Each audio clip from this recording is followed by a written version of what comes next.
Good morning students. पुनः आपका online class में आपका स्वागत है। देखो, इससे पहले जो हमारी क्लास हुई थी उसमें हम पढ़ रहे थे प्रायद्वीपीय उच्चभूमि के पठार। देखो, हमने 5 उच्चभूमि के पठार पढ़े थे। एक होता है मालवा का पठार, एक होता है दूसरा बुंदेलखंड का पठार, तीसरा है छोटा नागपुर का पठार और चौथा है मेघालय का पठार और पांचवा है ढक्कन का पठार। देखो, हम नीचे मैप में आज इनकी स्थिति देखते हैं। देखो, ये रहा इसका मैप। देखो, ये रहा। देखो, ये वाला हो गया मालवा का पठार, ये हो गया, ये वाला अपना हो गया मालवा का पठार, ये वाला, ठीक है। ये हो गया बुंदेलखंड का पठार, ये हो गया बुंदेलखंड और बंगेलखंड। मैंने बताया था एक ही, क्योंकि दोनों पठार एक दूसरे से जुड़े हुए हैं। और ये हो गया हमारा छोटा नागपुर का पठार, ये हो गया हमारा मेघालय का पठार और ये हो गया हमारा, देखो, ढक्कन का पठार, ये वाला, ये रहा। ये कर्नाटक का पठार और ये तेलंगाना का पठार। लेकिन हमारे तो क्या थे, 5 पठार थे। कौन कौन से थे 5 पठार? देखो, ये वाले। फर्स्ट तो हमारा ये था, एक तो ये था मालवा का पठार, दूसरा था बंगेल का पठार, तीसरा था छोटा नागपुर का पठार और चौथा था ढक्कन का पठार, पांचवा था मेघालय का पठार। ये देखो, हमने ये देखा था, ये थी इंडिया के मैप में पठारों की स्थिति। इंडिया के मैप में पठारों की स्थिति। तो देखो, आप लोगों ने, आप बार बार से पूछते हो कि मैं कोई है ना मैप सेंड करती हूँ तो आप लोग पूछते हो कि मैडम इसको बनाना है या नहीं बनाना। तो मैं बताती हूँ इसको। देखो, कहाँ बनाना है। तो इससे पहले जो मैंने एक भौतिक प्रदेश का एक तुमको वो करा था मैप, इंडिया का मैप, जिसमें भौतिक प्रदेश बताए गए थे, जैसे उत्तरी पर्वतीय प्रदेश, विशाल मैदान, प्रायद्वीपीय पठारी प्रदेश और भारतीय तट समूह। तो वो वाला मैप तो तुमको, देखो, जहाँ से भौतिक प्रदेश स्टार्ट करो, स्टार्टिंग में उसको बना लेना या फिर बाद में बना लेना, तुम्हारा जहाँ मन करे वहाँ बना लेना। लेकिन ये वाला, जो ये वाला मैप है जो मैं आपको दिखा रही हूँ, ये वाला मैप, इसको कहाँ बनाना है, इसको मैं बताती हूँ इसको कहाँ बनाना है। इसको अभी देखो, तुम वो कर रहे थे कि हमने 5 पठार पढ़े थे। पहले तो प्रायद्वीपीय पठार के बारे में पढ़ा था कि उसका विस्तार कितना है और कौन कौन से उसमें राज्य लगते हैं, ये हमने विस्तार इसके बाद पढ़ा था। उसके बाद पढ़े थे इसके प्रायद्वीपीय उच्चभूमि के पठार। तो हमने 5 पठार पढ़ लिए थे। इससे जो पहले पढ़ा था वो ढक्कन का पठार। तो तुम उसके बाद, क्योंकि देखो, ये पठार पढ़ने के बाद हमारे मन में भी इच्छा होती है कि अब हम देखें सही इंडिया के मैप में इनकी स्थिति कहाँ पर है। तो देखो, तुम्हें ये पठार ख़त्म होने के बाद वहाँ पर ये वाला मैप तुम बना सकते हो, ठीक है। इससे या तो ये वाला मैप बना लो, या इससे पहले मैंने जो सेंड करा था वो वाला चित्र तुम बना सकते हो। तो इससे थोड़ा सा क्या होगा, मार्क्स, जैसे एग्जाम में अगर हम अपना बनाते हैं तो मार्क्स थोड़े से अच्छे मिल जाते हैं। तो ये तो हो गया हमारे प्रायद्वीपीय उच्चभूमि के पठार के बारे में। अब बात करते हैं हम इसको, मैप को कहाँ बनाना है, पठार जहाँ ख़त्म होते हैं उसके बाद नीचे ये मैप बना लेना। अब इसके बाद पकड़ते हैं, ये इसी का पार्ट है, प्रायद्वीपीय पठार के पर्वत व पर्वतमालाएं। देखो, प्रायद्वीपीय पठार में पर्वत और पर्वतमाला है। तो देखो, फर्स्ट पढ़ते हैं हम। देखो, ऊपर चलता है थोड़ा, इसमें देखो, प्रायद्वीपीय पर्वत के पठार व पर्वतमालाएं, प्रायद्वीपीय पर्वत के पर्वत व पर्वतमालाएं। देखो, वैसे तो बहुत सारे पर्वत पर और पर्वतमाला है, लेकिन हमने कितनी पढ़ी है, 3 पढ़नी है अपन को। एक विंध्याचल पर्वतमाला, दूसरा है सतपुड़ा पर्वतमाला और तीसरा है अरावली पर्वतमाला, ठीक है। तो आज हम फर्स्ट पर्वतमाला पढ़ेंगे, विंध्याचल पर्वतमाला। देखो, पहले इसकी मैप में स्थिति देखते हैं। ये तुम देख रहे हो, ये वाला, ये था क्या, ये वाली जो हमारी पर्वतमाला है ये है हमारी विंध्याचल। और विंध्याचल, और देखो ऊपर, थोड़ा ऊपर चलते हैं, ये देखो, तुम दिख रहा है, ये देखो, ये हो गई हमारी विंध्याचल पर्वतमाला। और इसी के नीचे क्या होगा, हमारा सतपुड़ा, मालवा पठार के ऊपर, कौन सी है, सतपुड़ा पर्वतमाला। और तीसरी थी अरावली, ये रही। अरावली कहाँ से आ रही है, अरावली आ रही है हमारे राजस्थान के मरुभूमि की पूर्वी सीमा अहमदाबाद के निकट से प्रारंभ होकर, ठीक है, अहमदाबाद के निकट से प्रारंभ होकर उत्तर पूर्व दिशा में दिल्ली के दक्षिण पश्चिम तक लगभग 800 किलोमीटर लंबाई में फैली हुई है। कहाँ से? राजस्थान के मरुभूमि से स्टार्ट होती है और मरुभूमि की सीमा अहमदाबाद के निकट से प्रारंभ होती है। कहाँ से प्रारंभ होती है? अहमदाबाद के निकट से। तो ये हो गए अरावली के बारे में। अब हमको पढ़ना है विंध्याचल के पर्वत के बारे में। देखो ये तो हमारी अरावली पर पहाड़ियाँ हो गई, ये विंध्याचल हो गई, ये हमारी सतपुड़ा हो गई। अब हम फर्स्ट पढ़ते हैं सतपुड़ा के उसके बारे में, विंध्याचल के बारे में। देखो विंध्याचल की जो पहाड़ियाँ है वो क्या है, देखो नीचे चढ़ता है विंध्याचल। देखो इसका विस्तार नर्मदा नदी के सारे पश्चिम की ओर कहाँ से होता है? नर्मदा नदी कहाँ है? ये रही, देखो ये रही हमारी नर्मदा नदी। कहाँ है? ये रही, ये रही नर्मदा नदी। ये दिख रहा है ना तुमको? नर्मदा नदी दिख रही है ना? ये तुम्हारी नर्मदा नदी रही, ये वाली, ठीक है। आगे समझ में? ये नर्मदा नदी रही यहाँ से। तो ये इसका विस्तार नर्मदा नदी के सारे पश्चिम की ओर गुजरात राज्य से प्रारंभ होकर क्या करती है? गुजरात राज्य से प्रारंभ होकर छत्तीसगढ़ मध्य प्रदेश कहाँ आएंगे? हैं एमपी, यहाँ आता है ना एमपी कहाँ आएगा?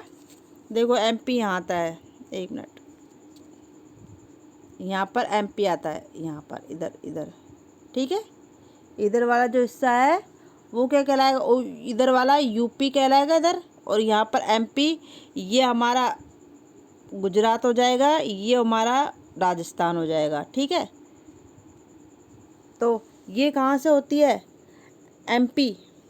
ये इसका विस्तार बताया गया है छत्तीसगढ़ मध्य प्रदेश बंदेलखंड का पठार, ये बताया था ना कि बंदेलखंड दक्षिणावर्त उत्तर प्रदेश में होती हुई कहाँ पर है? यूपी कहाँ बताया था? देखो मैंने यह बताया था ये, और यहाँ पर क्या है? यूपी, इस तरह यूपी यहाँ पर, ठीक है। यहाँ पर यूपी से होती हुई झारखंड, बिहार, उड़ीसा और सोन नदी के घाटी के ऊपर समान दक्षिण के पठार और गंगा की घाटी के मध्य बिहार के कहाँ पर? बिहार कहाँ गया? बिहार के इधर, यहाँ पर देखते हैं तो यहाँ पर क्या आएगा? बिहार। यहाँ पर स्थिति यहाँ पर आएगा हमारा बिहार, ठीक है। बिहार नेपाल के नीचे की तरफ है ना, नेपाल के नीचे की तरफ यहाँ आएगा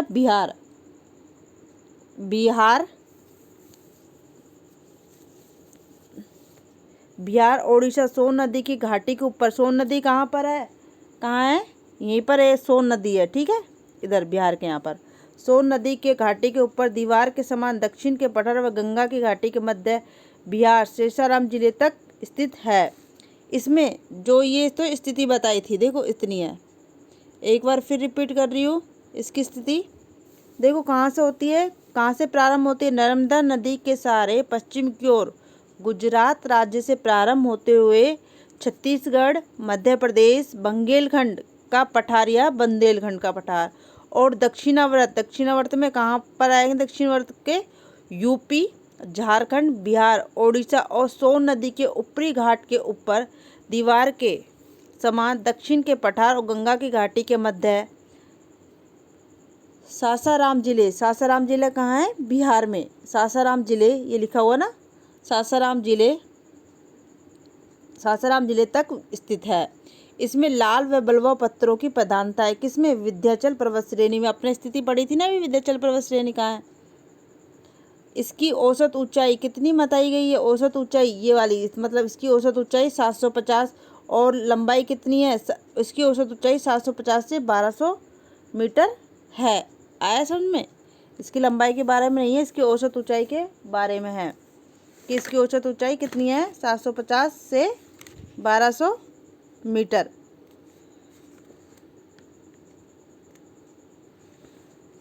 अब है सेकंड हमारी, देखो ये आ गई हमारी विंध्याचल पर्वत के बारे में। अब हम पढ़ते हैं सेकंड हमारी सतपुड़ा के बारे में। देखो सेकंड आ गई हमारी सतपुड़ा। देखो थोड़ा सा सतपुड़ा के बारे में मैं आज तुमको थोड़ा सा बता देती हूँ क्योंकि है ना हमारी जो नेक्स्ट क्लास हम होगी उसके बारे में पढ़ेंगे। देखो सतपुड़ा में, सतपुड़ा के बारे में बताया। तो सतपुड़ा है जो ये हमारी पर्वतमाला है, ये कहाँ है, इसकी स्थिति देखते हैं। देखो ये रही, ऊपर चलते हैं अपन थोड़ा सा। ये देखो मैंने बताया था ना तुमको, ये रही विंध्याचल हो गई ये वाली, इधर से ये पूरी विंध्याचल हो जाएगी सतपुड़ा मालवा के ऊपर, ठीक है। और ये हमारी अरावली, तीनों एक ही क्रम में है, ठीक है। पहला अरावली, फिर विंध्याचल, फिर सतपुड़ा। तो देखो सतपुड़ा के बारे में बताती हूँ कि क्या है सतपुड़ा। विंध्याचल के दक्षिण की ओर समांतर सतपुड़ा की श्रेणी स्थित है। यह पर्वतमाला नर्मदा व तापी नदियों के बीच पश्चिम में राजपीपला, पश्चिम में कौन सी पहाड़ी है, राजपीपला पहाड़ियों के बारे की स्थिति मैं बाद में बताऊंगी कि पश्चिम में कौन सी है, राजपीपला की पहाड़ियों से प्रारंभ होती है। पूर्व में उत्तर पूर्व दिशा में आगे महादेव मेकाल पहाड़ियों के रूप छोटा नागपुर का पठार, यहाँ तक ये क्या कर दिया है, यहाँ तक इस तरह से ये छोटा नागपुर के पठार तक इस तरह से ये फैली हुई है, इस तरह से, ठीक है। छोटा नागपुर के पठार तक फैली हुई है। इसका अधिकतर जो बेसाल्ट और ग्रेनाइट चट्टानों से बनी है। मतलब जो ये सतपुड़ा पर्वतमाला है ये किससे बनी हुई है, ग्रेनाइट और बेसाल्ट चट्टानों से बनी हुई है।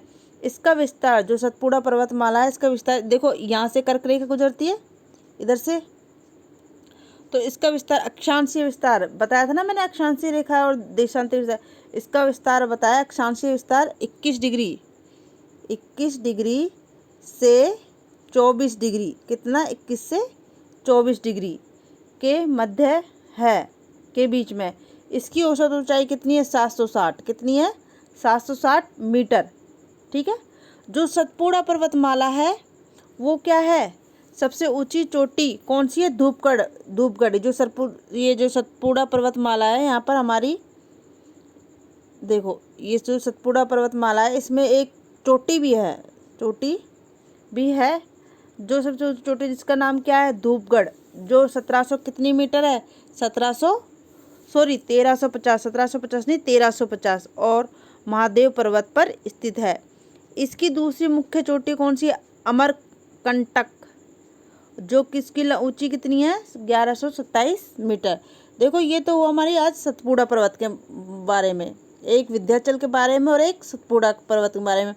जो हमारी देखो नेक्स्ट क्लास होगी सतपुड़ा के बारे में हम फिर दोबारा थोड़ा सा पढ़ लेंगे, ठीक है। आज की क्लास हमारी है ना यही समाप्त होती है। फिर हमारी नेक्स्ट क्लास में पढ़ेंगे हम सतपुड़ा और अरावली पर्वतमाला। अगर फिर भी अगर किसी को विंध्याचल पर्वतमाला और इसके बारे में कोई दिक्कत हो कि इसकी स्थिति कैसी है, क्योंकि देखो मैप में इसकी स्थिति का थोड़ा ध्यान रखना कि मैप में कहाँ पर है, थोड़ा तुम याद रखोगे। अगर है ना, जैसे अगर ये क्वेश्चन भी आता है कि तुमको कि प्रायद्वीपीय के पर्वत और पठार बताइए, तो तुम ये थोड़ा सा बना देते हो इस तरह से मैप, बताया था ना। तो ये मैप कब बनाना है, ये वाला मैप है, जो ये वाला मैप है इसको देखो, जब तुम्हारे जो वो नीचे वाला मैप था वो तो तुम्हारे वो पठार ख़त्म होता है उसके बाद बनाना है, और जो ये वाला मैप है ये जो तुम्हारी पर्वतमालाएँ ख़त्म हो जाएगी ना, जो हमारी पर्वतमाला है अरावली पर्वतमाला, 3 पर्वतमाला ही है ये, और उसके बाद 2 इनके पठार है। उसके बाद तुम इस मैप को बना लेना, इससे तुमको थोड़ा सा स्थिति याद रहेगी नर्मदा नदी की और वो विंध्याचल पर्वतमाला की, सतपुड़ा की और अरावली की। आज की क्लास हमारी यहीं समाप्त होती है।